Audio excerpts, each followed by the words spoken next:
સાથી દરિયો ભાઈનો લોટો લાગે મોટો. ભલે આવડો લોટો છે પણ લોટામાં કેટલું સમજો હે લોટો હાડું બોલે સાચું બાપુ. આ લોટામાં કેટલું છે. મળી જાય ને હેડા હેડા માણા હેડી હેડી વાતું એ મારા નાથ. હા બાપા, એનું નામ મોજ સત્સંગ. કરાવો ચોર. હેડા હેડા માણા હેડી હેડી વાતું એનું નામ સત્સંગ. વાહ બાપા. રિક્ષાઓ તો પછી આવે, ઘોડાગાડીવાળા ઘોડા હવા મળ્યા. એટલે આ ગદબ ક્યાંથી લીધી? અહીંયા ગદબ શું ભાવી હતી? ગદબનો ભાવ ઘોડાગાડી પૂછે, રિક્ષાવાળા ન પૂછે. આ બધું એવું છે. કુંભાર પાસે શું ગધેડીની બીજી કાંઈ વાતું હોય નહીં કાંઈ. કુંભાર પાસે ગધેડીની બીજી કાંઈ વાતું હોય નહીં. ગધેડીની બીજી કાંઈ વાતું હોય નહીં કુંભાર પાસે.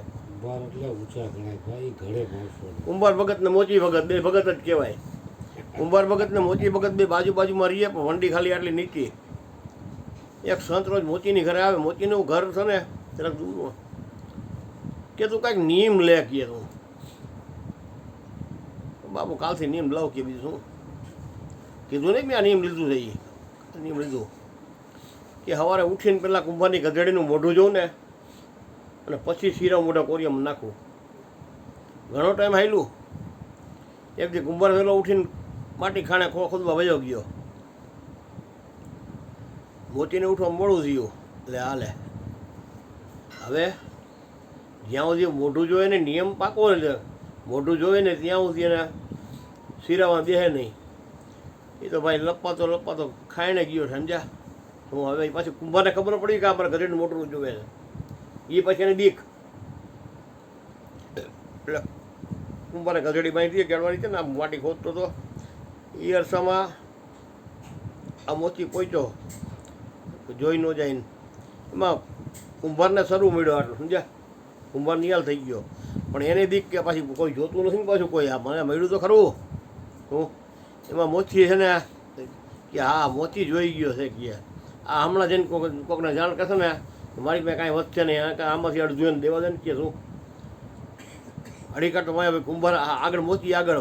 હા હાંભળો ફાફડો એ ઉભો રે એ જોઈ લીધું એ માંડ કરતા એલા પણ ઉભો ના એ જોઈ લીધું ભાઈ. કુંભાર દોટ મૂકી ન જડીએ કે તો વાંસ કાઢી ભાઈ બે જોઈ ભલે લીધું પણ હેઠો બે તું તે જોઈ મને મળ્યું અડધું તારું કે હાલે અડધું તારું. એટલે એમાંથી અડધું દીધું. શું જોયું લીધું અને શું મળ્યું હે એ નસીબની વાત છે. નીમ લીધું નીમ છે તો નીમ વાળાને બધું મળે. એક નીમ ઉપરની નાની વાત બની યાદ આવી કહી દઉં. હા બોલો બોલો. વાહ વાહ. એક ગામમાંથી એક વ્યક્તિ શિવનો ઉપાસક. હરી બાજુના ગામમાં શિવજીનું મંદિર ગામની બારોબાર. રોજ અહીંયા શિવજીના મંદિરમાં દીવો પ્રગટાવે. આવો વર્ષોથી એનો ક્રમ. એમાં એકવાર ધોધમાર વરસાદ ચાલુ થયો અને નદી બે કાંઠે. હા.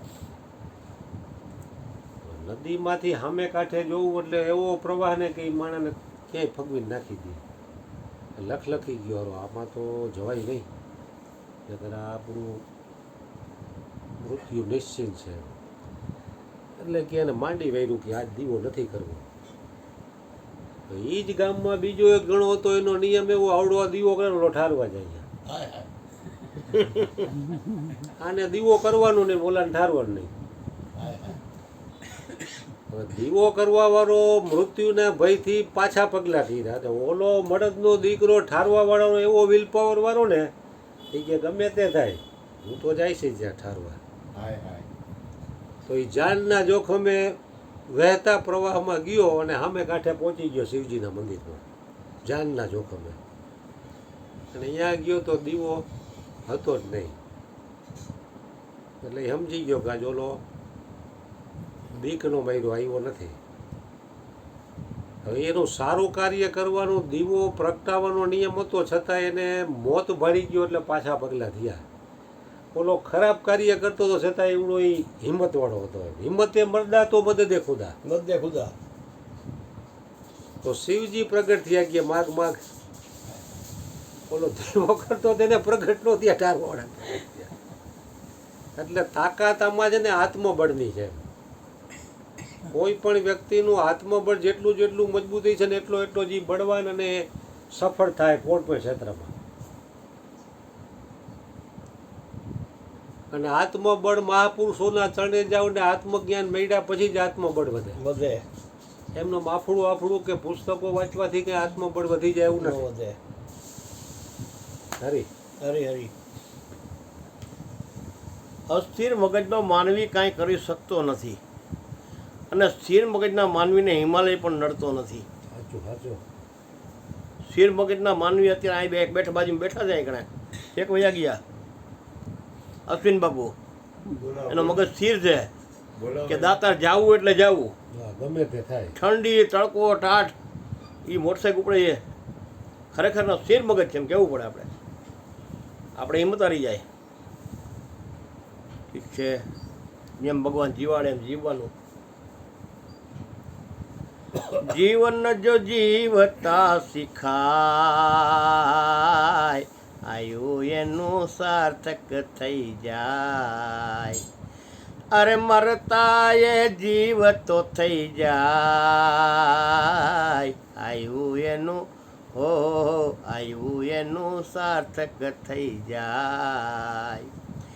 આ અંતરના યમુનાજી નિર્મળ કહેવાય છે, કાલી નગ પહેસતા કલુષિત થાય છે. કાલીને બાર જો કઠાય આયુ એનું ઓ આયુ એનું સાર્થક થઈ જાય. આ જીવન જો અરે જીવન જો જીવતા શીખાય આયુ એનું સાર્થક થઈ જાય. એ દુરાચાર દુર્વિચાર કાલી નાગ છે, દુરાચાર દુર્વિચાર કાલી નાગ છે. જીવનને ખાનારા મોટા બે વાઘ છે, જીવનને ખાનારા મોટા બે વાઘ છે. એ રામ સમરણની ગોળીઓ ખવાય આયુ એનું સાર્થક થઈ જાય. આ જીવન જો જીવતા શીખાય આયુ એનું સાર્થક થઈ જાય. અરે મરતા એ જીવતો થઈ જાય આયુ એનું સાર્થક થઈ જાય. અરે આશા રાખીને તને માનવ બનાવ્યો, આશા રાખીને તને માનવ બનાવ્યો. આવેલ ફેરો તારો ફોગટ જો જાય ના, આવેલ ફેરો તારો ફોગટ જો જાય ના. બોલેલું પાડીને જીવાય આયુ એનું સાર્થક થઈ જાય. આ જીવન જો જીવતા શીખાય આયુ એનું સાર્થક થઈ જાય. અરે મરતા એ જીવતો થઈ જાય આયુ એનું સાર્થક થઈ જાય. નરહરિને નાથ પ્રભુ ચરણે જે જાય છે, નરહરિનાથ પ્રભુ ચરણે જે જાય છે. પ્રભુજીની નજરો માયાવી તે જાય છે, અરે પ્રભુજીની નજરો માયાવી તે જાય છે. અરે પુનિત આ જીવન થઈ જાય ઓહો હો, પુનિત આ જીવન થઈ જાય આયુ એનું સાર્થક થઈ જાય. આ જીવન જો જીવતા શીખાય આયુ એનું સાર્થક થઈ જાય. અમરતા એ જીવતો થઈ જાય આવ્યું એનું સાર્થક થઈ જાય, આવ્યું એનું સાર્થક થઈ જાય. બોલે સદગુરુ મહારાજની જય. જો હારો. ચોખ્ખો જ મારવાનો. અને આવ શાંતિ છે.